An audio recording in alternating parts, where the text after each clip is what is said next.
Well, for more on the Federal Reserve's impact on Silicon Valley, Mark spoke further to Tim Draper, who you just saw there. He's a venture capitalist who founded Draper Associates and DFJ, and he's also the founder of Draper University. Mark asked him what higher rates mean for tech startups. It looks like they're going to slowly, incrementally move up. I think that probably won't have a big effect on startups for a long period of time. If it moves very quickly, that can really have a very detrimental effect on startups, because then the startup money dries up pretty quickly.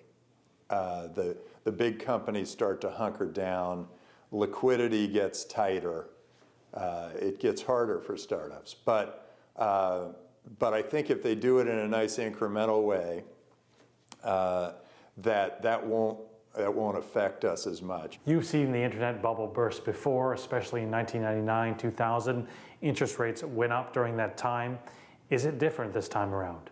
In 1999, we had not seen a bubble for a long time. And you move forward to now, we're all aware that there was a bubble and that it created a problem for people. And I think that valuations in some cases seem to have gotten very high. In some cases, they're very low. And some of that's tied to where they're located. I mean, something we see in the Silicon Valley might be valued at 10 times an equivalent company in New York. It's a much bigger, more global economy where geographic borders have fallen significantly since 1999. Do you think startups today are better equipped, have a better foundation to weather tough economic conditions? No, I don't think they're better prepared unless they were around back then. So Draper Associates has been around for 30 years. We've seen several of these cycles. That probably has taught us, how to respond in a situation like this. If you're a brand new startup and you're run by a bunch of 26-year-olds, it's pretty unlikely that you're going to be ready for when you actually have to hunker down and when cash becomes king. What are you advising startups? At times like this, it's probably really a good idea for those startups to figure out how to make money. Because if you are making money from real customers who keep coming back, you are going to be good through a bull market, through a bear market, through a crazy market. The latest data I've seen shows that about 600 privately backed companies have valuations of more than $100 million, which means in the next few years we could see a lot of IPOs. Do you think rising interest rates will impact IPOs? There's a real problem with IPOs. We have a huge liquidity problem, and we have since 2004. It is too hard and too expensive and too complicated to go public.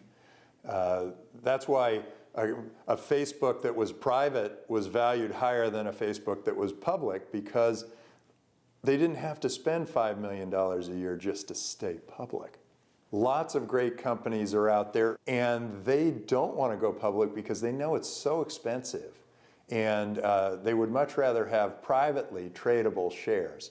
And I think that there are some efforts around the world in different places that are going to make it so that either the U.S. government simplifies the rules, or other countries will have stock markets that take advantage of this huge discontinuity in the marketplace.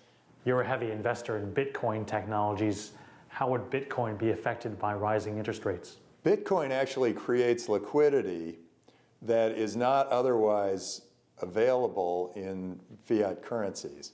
And if fiat currencies are starting to fail again, as they were in 2008, people will put their faith in a different kind of currency. And so I actually believe Bitcoin may be that currency that is the safe haven when people start to panic and worry about their own currency or their own government.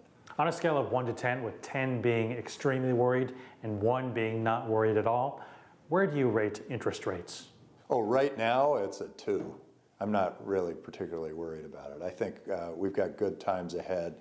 I think next year may be the biggest year we've ever had in venture capital. And I think some of that liquidity logjam is going to be broken, and that's going to open up new investors. The individual investor will start to come on board.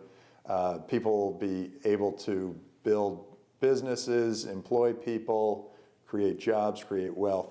Some great things are going to be happening in the next year.